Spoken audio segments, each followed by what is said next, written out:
Hi, my name is Sienna Bradshaw. I'm 23 years old, and this is my story. It's not one of those cheerful holiday tales that warm your heart and make you believe in miracles. No, this is the kind of story that starts in silence, builds in shadows, and ends with fire in your chest. I never thought a single Christmas morning could change everything, but it did. That day revealed the truth behind years of favoritism, betrayal, and manipulation, all wrapped in shiny paper and parked in our driveway. And by the time the snow melted, I had decided that being the forgotten daughter would no longer define me. Growing up in Boise, Idaho, I used to think our family was just quirky, maybe a little offbeat. My parents, Thomas and Melinda Bradshaw, were both high school teachers, math and literature, respectively. They were respected, involved in the community, always hosting barbecues in the summer and sending out long-winded Christmas letters about how proud they were of their daughters. Me and my older sister, Rachel. Rachel was perfect. At least that's how she was presented to the world. The straight A student, the volleyball team captain, the girl who got accepted into Stanford with a full scholarship.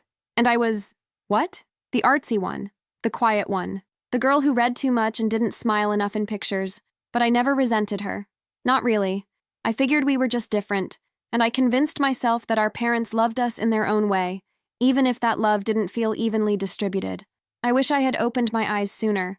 Let me know where you're watching from in the comments, and if you've ever felt like the forgotten one in your family. Don't forget to like and subscribe to see how I turned silence into strength and pain into power. Christmas had always been a big deal in our house, not just because of the presents, but because my mom turned it into a production. She'd spend weeks baking, decorating, obsessing over the tree. My dad handled the lights outside, muttering curses at tangled wires while pretending to be cheerful. And every year, Rachel and I would wake up to hot chocolate, carols on the record player, and an explosion of glittery wrapping paper. That was our tradition, but this past Christmas was different. The energy felt strange from the moment I walked into the living room. My parents seemed anxious, giddy almost. Rachel was already there, glowing in a red cashmere sweater, sipping coffee like she owned the place. I sat down beside the tree, expecting the usual: socks, books, maybe a sweater if Mom was feeling creative. I wasn't expecting anything extravagant. That just wasn't our way. But then Dad reached into his pocket and handed Rachel a small velvet box. I tilted my head, confused. It was too early for dramatic gestures, even for our family. Rachel opened it, gasped, and threw her arms around both of them. "It's beautiful," she said, eyes glassy. "Thank you so much." Inside the box was a sleek key fob. My stomach tightened. "A car?" I asked, laughing nervously. "You guys bought Rachel a car?" They nodded, smiling. "Come outside," Mom said, practically dragging Rachel toward the front door. I followed, heart pounding for reasons I couldn't explain. And there it was in the driveway, a brand new electric blue Mazda CX-30, ribbon and all. My sister screamed. My mom cried. My dad clapped like they were at a Broadway show. And I just stood there, the cold seeping through my slippers, watching my breath fog the air like smoke from a fire I couldn't put out. They never looked at me, not once. When we went back inside, I expected, hoped, that there would be something waiting for me. A joke, a smaller gift, a letter explaining that my gift was late or delayed or something. But there was nothing. Just Rachel's keys and my quiet questions echoing in my head.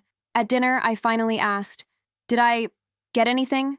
They blinked at me, like I'd interrupted something important. "Oh, honey," Mom said, reaching across the table to pat my hand. "We didn't think you'd want anything this year. You've been so distant lately." "Distant," I repeated. "Because I moved out and pay rent and buy my own groceries like an adult? You thought that meant I didn't deserve a gift?" Dad cleared his throat. "Sienna, it's not about deserving. Rachel's been having a tough time transitioning back home. We just wanted to do something nice for her." Rachel didn't even look up from her plate. I didn't yell. I didn't cry. I just stood up, walked to the coat rack, and left. No door slam, no dramatic exit, just silence. That was the night everything broke, but it wasn't the first crack. Looking back, the signs were always there. Rachel always got the bigger slice, the newer clothes, the louder praise. I told myself I didn't mind because I wasn't like her. I didn't crave attention. I didn't need a spotlight to feel valid. But it turns out, when you're constantly pushed into the shadows, you start to forget what light even feels like. I spent that night in my apartment, curled up on the couch with leftover Thai food and reruns of shows I wasn't really watching. My phone buzzed a few times, texts from extended family, friends from college, holiday group chats. but not from my parents, not even a follow-up to see if I made it home safe. And still, I didn't cry. What I did instead was open a notebook I hadn't touched in months, the one where I used to write poetry and short stories and dreams I didn't think were worth chasing anymore. I opened to a blank page and wrote, "They gave her the car." I got the truth. That truth, it stung. It peeled back every moment I'd buried. The birthdays skipped, the performances missed, the quiet moments when I realized I was only noticed when I was useful. But now I saw it for what it was.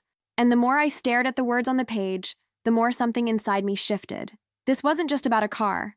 It never was. This was about years of being sidelined, dismissed, made to feel like a placeholder in my own family. So I made a decision that night. I wasn't going to chase their approval anymore. I wasn't going to ask to be seen or beg to be chosen. I was going to show them who I was without them, without the comparisons, the condescension, the fake smiles. And I'd make sure they felt it.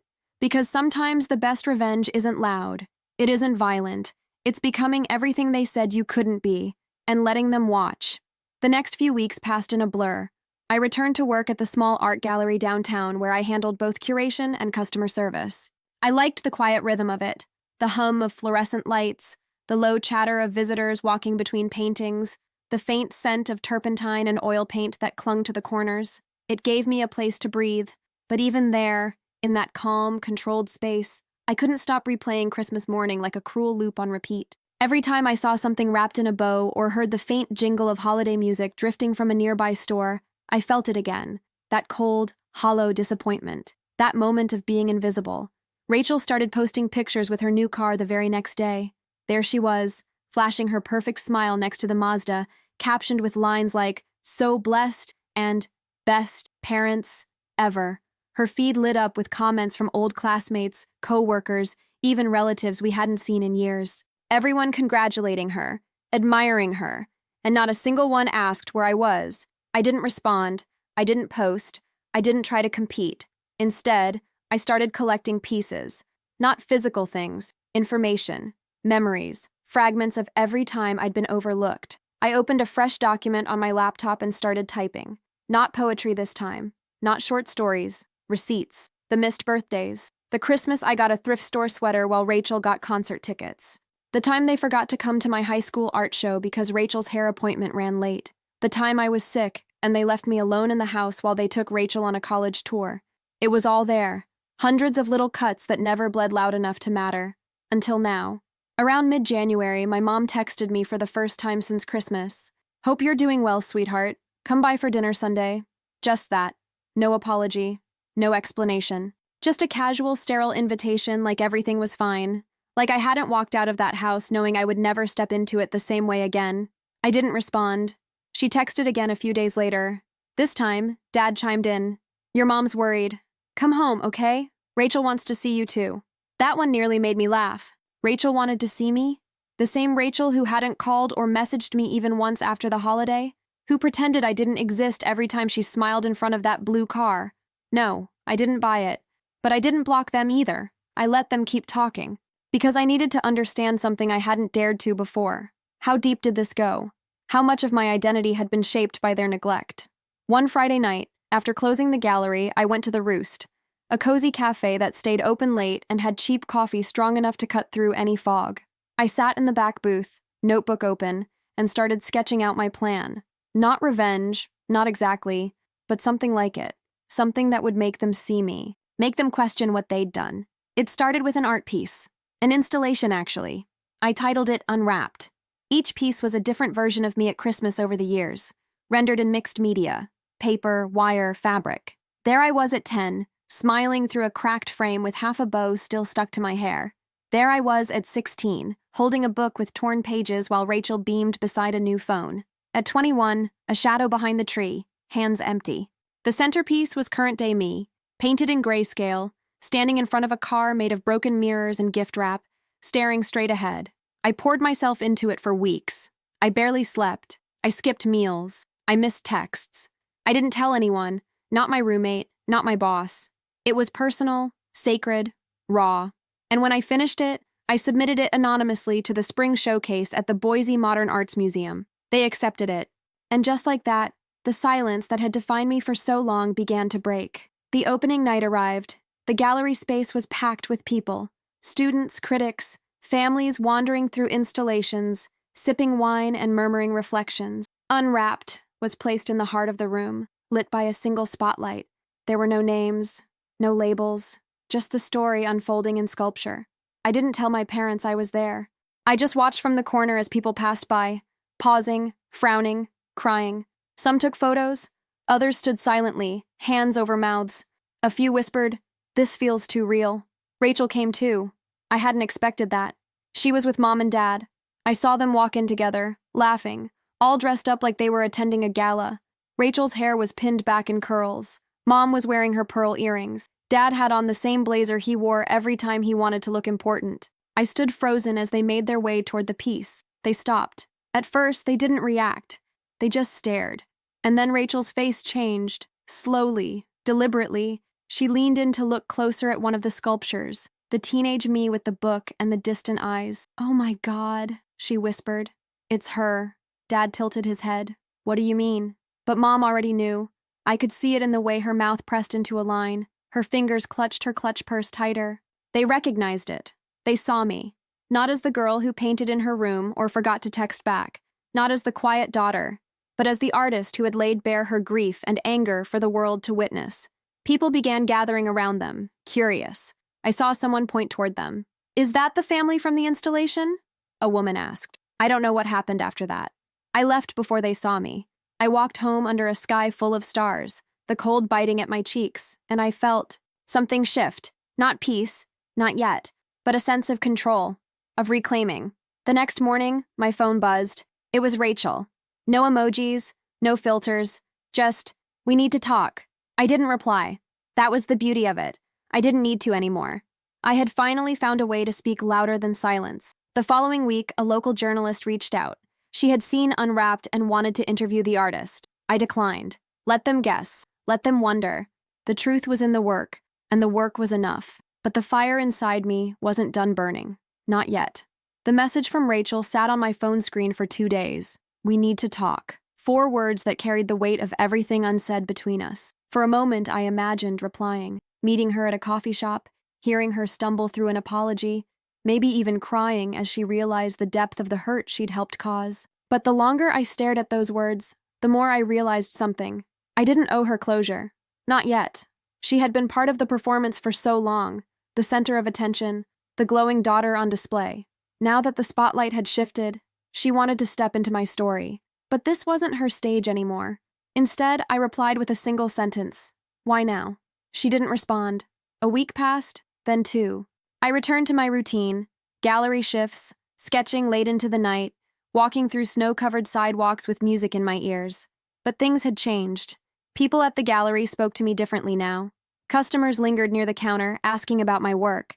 My boss, a soft-spoken woman named Claire, pulled me aside after a meeting and said, "You know that installation, Unwrapped? It stuck with me. I didn't know that was your story." "It's not just mine," I told her. "It's every kid who ever got overlooked." She nodded. It was brave. I hadn't thought of it as bravery. It felt more like desperation finally given shape. But maybe that's what courage really is, using the truth even when it scares you, even when you don't know who will walk away because of it. That Friday, I found a note slipped under my apartment door. No envelope, just a folded piece of paper with neat, precise handwriting. "I'm sorry for how I've treated you. I see it now. The way I've acted, the way I've let them act. I can't take back the past, but I want to understand. Please give me the chance." It wasn't signed, but I knew it was Rachel. Her handwriting hadn't changed since high school. I remembered watching her scribble love notes and homework answers in that same exact script, confident and clean, like everything she touched had structure and symmetry. I kept the note, didn't respond. Instead, I did something that felt completely out of character for me. I took a day off work and drove out to the edge of town, to the cliffs above the river where we used to hike in the summer. It was cold, the wind biting at my jacket, the water below a jagged ribbon of silver and shadow. I stood there for a long time, watching the sky shift, feeling the weight of everything that had happened settle in my bones. I thought about who I was before, the girl who stayed quiet, who made herself small to keep peace, who thought being invisible was better than being a disappointment. And I realized, standing there alone in the cold, that she was gone. That night, I sat at my desk and began writing a letter. Not to Rachel, not to my parents, to myself. I wrote about the little girl who tried so hard to be noticed, the teenager who convinced herself she didn't care, the young woman who walked away on Christmas Day with nothing but her dignity. I wrote about the way my voice had returned, slow and steady like a sunrise in winter. And then I did something I hadn't done in years. I made a self-portrait.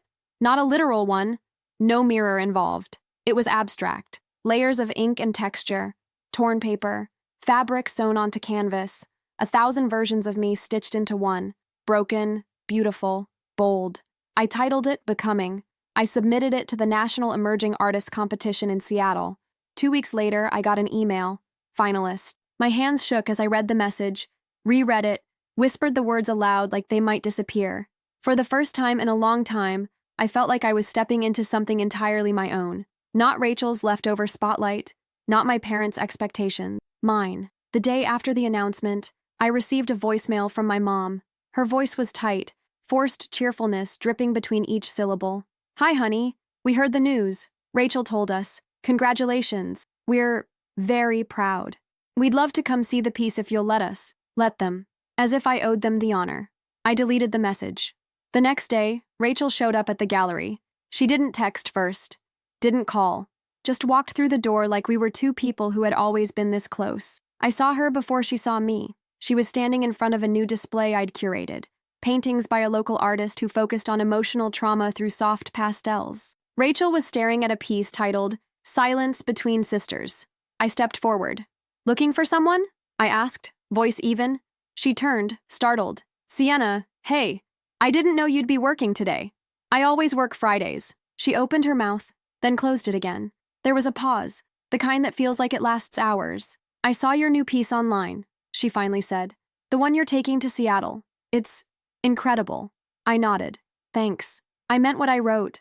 I want to talk." "Then talk," I said. "You're here." She looked down at her hands, picking at the edge of her coat sleeve.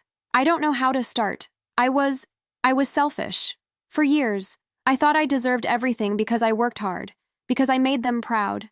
But I never realized they measured your worth against me. I let it happen." "You didn't just let it happen," I said quietly. "You benefited from it. You soaked up the attention while I stood in the background. And you never looked back." She flinched. "You're right," she said. "I don't expect forgiveness.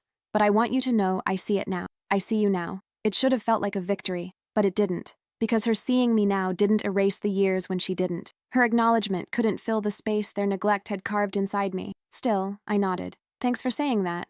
She looked relieved. "Do you think maybe we could get coffee sometime?" "Maybe," I said, "but not yet." She left without pushing. That night, I wrote in my journal again. This time, not about pain, about power, about taking up space, about how revenge doesn't always look like destruction. Sometimes it looks like recognition, like reclaiming, like finally stepping out of the frame they built for you and creating your own masterpiece. But I wasn't done, because part of me still burned, not from Rachel's apology, from theirs, or the lack of it. And that was the fire I was saving for the final brushstroke. The days leading up to the Seattle exhibit were some of the most intense and revealing of my life. Preparing the final version of Becoming consumed every ounce of my energy. I stayed up late under yellow lamplight, sewing layers into the canvas with thread that felt like it was binding more than just fabric. It was stitching shut old wounds. I wasn't just finishing a piece of art. I was finishing a version of myself, one I had carried far too long. The silence from my parents continued, and honestly, that silence became easier to live with. It was familiar, yes, but no longer oppressive. I'd begun to redefine what silence meant. It was no longer a punishment, but a boundary. A space I had carved out for myself where their words couldn't reach me, unless I let them. And that, in itself, was power. It was strange how distance from them didn't feel empty. It felt full of clarity, self-awareness, and a kind of peace I hadn't known I'd been craving. Claire, my boss at the gallery, surprised me with a plane ticket to Seattle. "Consider it an investment," she said with a smile. "You've brought a different kind of energy here lately, and I think the world deserves to feel it too." I hugged her tighter than I'd ever hugged anyone outside of family. Maybe she was becoming that.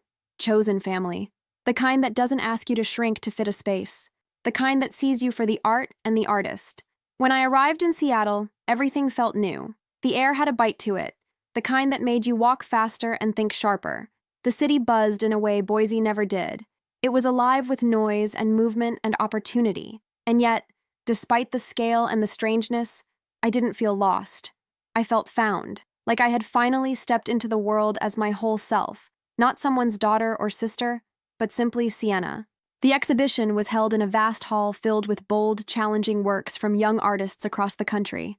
I walked through the space slowly, absorbing the emotion carved into every piece.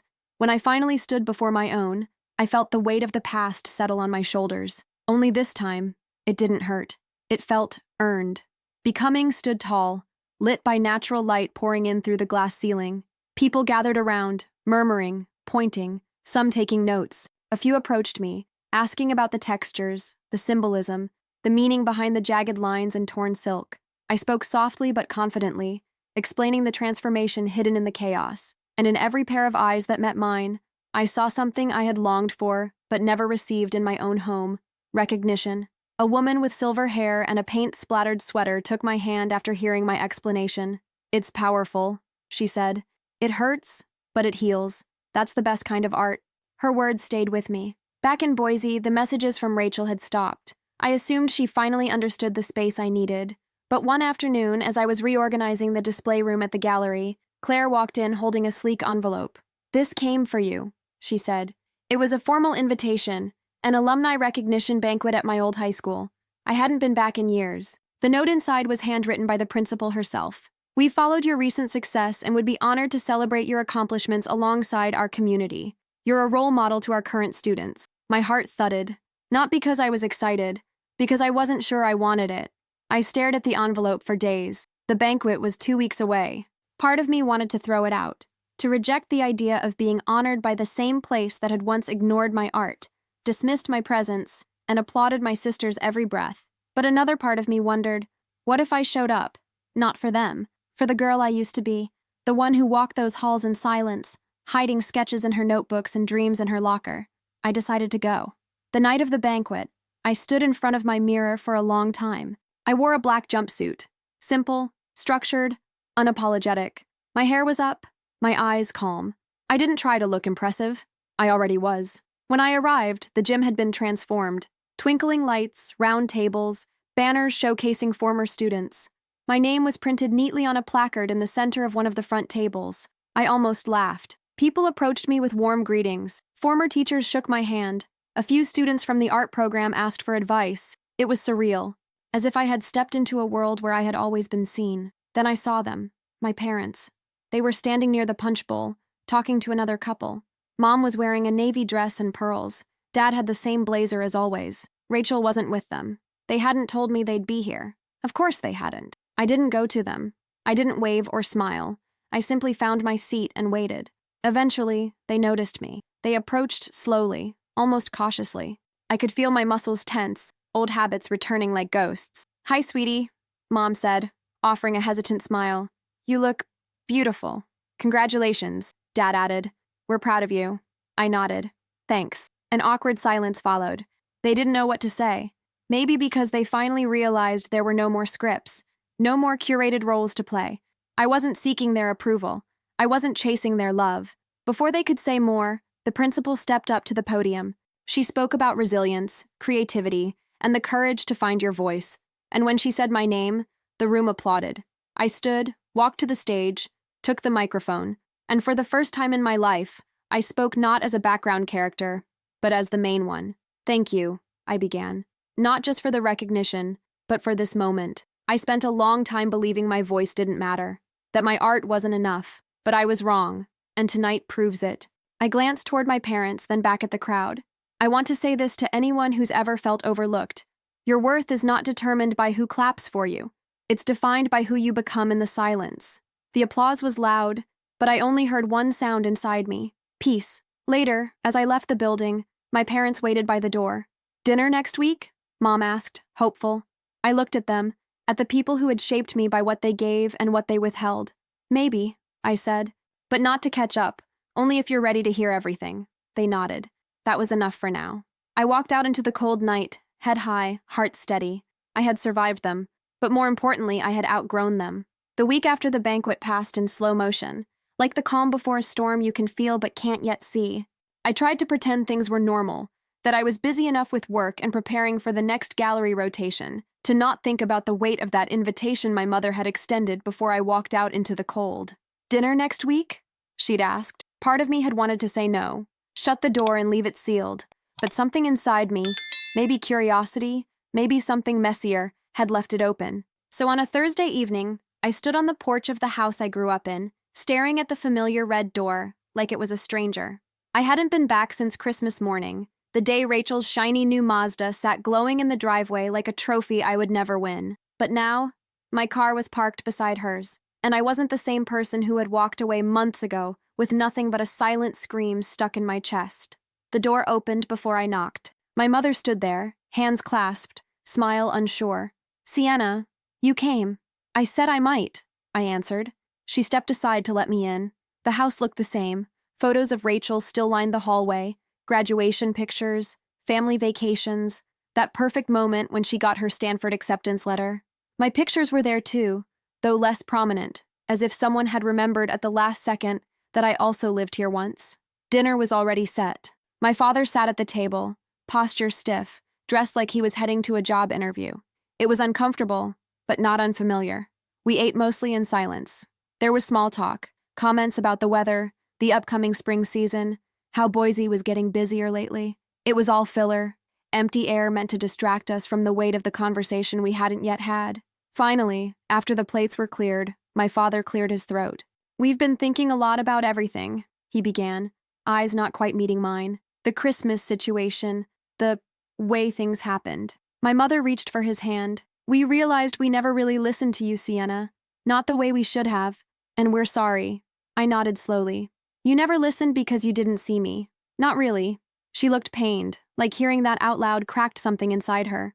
"I've spent most of my life trying to earn your attention," I continued. "Trying to be good enough, quiet enough, useful enough. And for what? To sit at the table while you handed Rachel the whole world and gave me scraps? That's not fair," my father said, voice sharp. "No?" I leaned forward.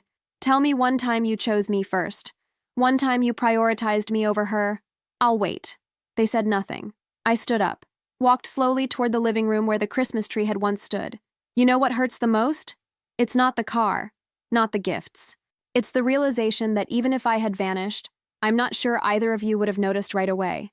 "Sienna," my mom started, but I cut her off. "I'm not saying this to punish you," I said. "I'm saying it because I've spent my life swallowing these words, and I won't do it anymore." My voice didn't shake. My hands didn't tremble. That alone was a miracle. They both looked at me like they were seeing a stranger in their daughter's body. "I'm not angry anymore," I said softly. "But I won't pretend things are fine just so you feel comfortable. If you want a relationship with me now, it has to be real. That means listening. That means asking who I am instead of assuming. That means showing up." My mother nodded slowly. My father stayed silent. I left without promising to come back soon. I had said what I needed to say. Whether they did anything with it was on them, but something inside me had shifted. It was the first time I had spoken my truth without hoping for applause, or approval, or even understanding. I had said it for me. The next day, I got an email from the competition committee in Seattle. Becoming had been selected for the national tour. It would travel to 3 major cities, Chicago, New York, and San Francisco. They wanted me to join the panel of young artists, to speak about personal storytelling through visual work. I stared at the screen, rereading the words, my heart pounding so loudly I could hear it echo in my ears. I booked my flights that night. When I landed in Chicago, the energy hit me like a current. The gallery was twice the size of the one in Seattle, and the room where Becoming hung was filled with voices, with movement, with people eager to feel something real. And they did. One woman approached me after the panel, tears in her eyes. "Your story, it reminded me of my daughter. She's been struggling. I didn't understand it until now." She hugged me. I let her. Later that night, I sat in my hotel room and called Rachel. She answered on the first ring. "Hey," I said. "I'm in Chicago. My piece is part of a national tour." "That's incredible," she said, genuine awe in her voice. "I saw the announcement. I'm really proud of you." There was a pause. "I meant what I said," she added. "I'm sorry for everything." "I know. I've been talking to Mom and Dad more. About what happened. About how they treated us differently. It's been tense." I didn't reply. "But I think it's helping. I think they're trying. Slowly." "That's good," I said. "I don't want to go back to how things were," she said. "I want to rebuild if you'll let me." I let out a breath. "One step at a time. Deal." After we hung up, I walked to the window and stared out at the city lights. I thought about all the versions of myself that had existed before this moment. The quiet girl, the bitter daughter, the invisible sister. They were still a part of me, but they didn't define me anymore. I was something new now. A woman who had taken every crack, every bruise, every whispered slight, and turned it into art that moved people, into truth that changed the air in every room it entered. And I wasn't done. Not yet. Because there was still one thing left to do. One final act to close the circle. One final brushstroke that would turn this story into a masterpiece of vengeance, not out of cruelty, but as a declaration that the girl they ignored had become someone impossible to forget. 2 months later, I returned to Boise for something I never thought I'd do, a solo exhibition. The Boise Modern Arts Museum had invited me to headline their summer collection, offering the main hall and full creative control. My name was on the invitations, on the banners outside the museum, even printed in bold on the front page of the local arts magazine, Sienna Bradshaw, Stories in Silence. The exhibit was titled Inheritance. It was about more than blood. It was about the things we pass down without knowing, the invisible weights, the unspoken expectations, the fractured legacies that mold who we become. Each piece explored a different angle. Emotional neglect, generational blindness, favoritism cloaked in tradition. It wasn't angry. It wasn't screaming. It was quiet and cutting, beautiful in the way a scar can be. I worked for weeks without rest. Every morning I opened the gallery space early, alone, letting myself walk among unfinished canvases and raw sketches pinned to the wall. I built each piece with my bare hands. No assistance, no shortcuts. Because this wasn't just about showing the world what I could create. It was about proving to myself that I didn't need anyone else to validate my worth anymore. I already knew what I was made of. The night of the opening, the museum was full before the doors even opened. Local press buzzed with anticipation. Former classmates, professors, gallery owners from Portland and Seattle, all waiting to see what the girl from Boise had brought home. I stood behind the curtain with Claire at my side. She'd flown in just for the event. "You nervous?" she asked. "No," I said, and realized I meant it. "I'm ready." When the curtain lifted, the lights rose, and the music faded, the crowd entered slowly, drawn by curiosity, emotion, maybe even guilt. They walked from piece to piece in silence. No one spoke at first. No one dared. The centerpiece was a sculpture titled Legacy in Reverse, a dining room table split down the middle, one side pristine with gleaming china, the other cracked and burned, its plates chipped and empty. 2 chairs, one grand and gold, the other small, splintered, painted in dull grays. Hovering above the table were strings hung with family photos, real ones, taken from our albums, altered with smudges of paint, eyes crossed out, faces blurred. I stood in the corner and watched reactions. Some cried, some looked away. Some just stood there, arms crossed, as if resisting the truth being handed to them. And then, I saw them, my parents. They walked in late, their clothes too formal, like they'd dressed for a funeral instead of a gallery. My mother scanned the room nervously, eyes wide. My father's jaw was tight, his hands behind his back as though he didn't trust them to behave. They moved slowly, not speaking, following the flow of the crowd until they stood in front of Legacy in Reverse. They didn't say a word. They didn't need to. Their faces said everything: guilt, recognition, shame, and something else: loss.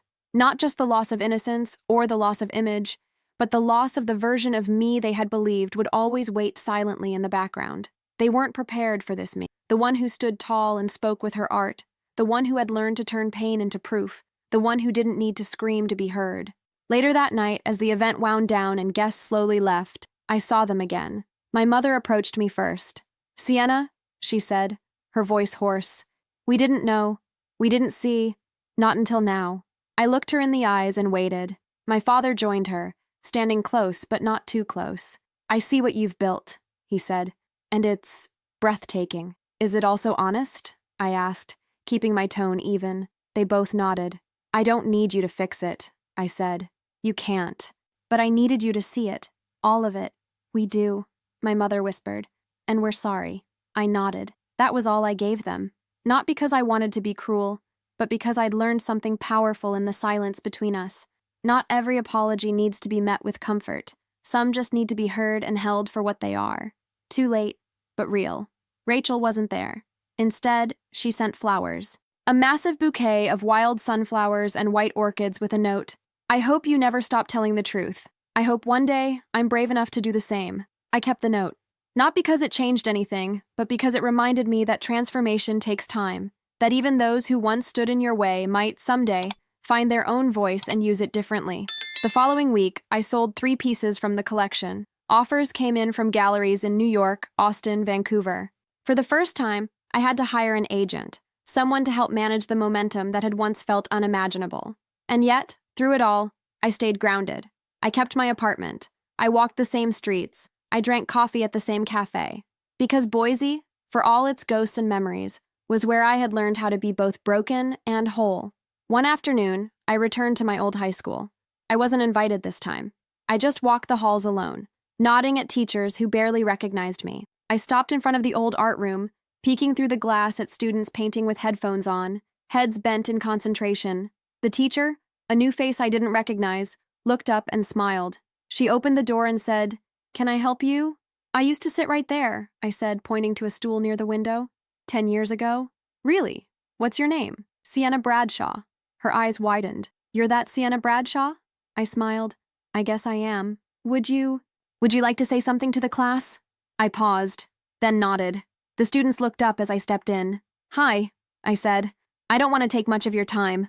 I just wanted to tell you something I wish someone had told me when I was your age." They listened. "Your story matters, even if no one claps for it, even if the people closest to you pretend it isn't happening. Make your art anyway. Speak your truth anyway, because one day, your silence will break. And when it does, it can become something louder than applause. It can become legacy." When I left the school, I felt lighter. I had walked back into the place that once buried my voice, and I had left it echoing in the air. Later that evening, I stood in my studio, surrounded by canvases and fabric and light. I took a deep breath, picked up a brush, and began something new. Because the story wasn't over.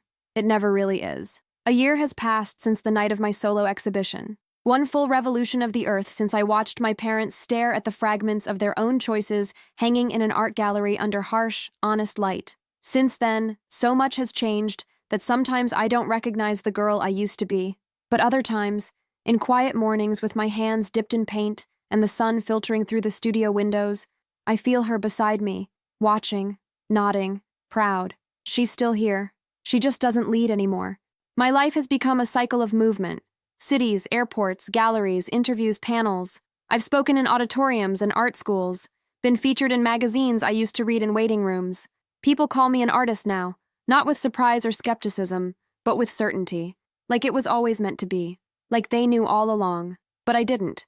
I had to build that belief one painful truth at a time. The exhibit Inheritance went on tour that fall. It traveled to 6 cities in total, touching audiences across the country.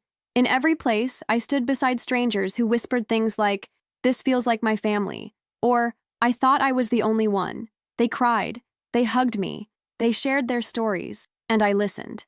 Because as much as this journey has been about finding my voice, it has also been about making space for others to use theirs. Rachel and I talk more now. Not every day, sometimes not even every week. But when we do, it's real. She's different, in ways I didn't expect. Softer, quieter. She asks questions instead of assuming. She told me once that therapy opened her eyes to the subtle violence of favoritism, to the way love given unequally can rot even the strongest roots of a family. I told her I forgave her. Not because she asked, but because I meant it.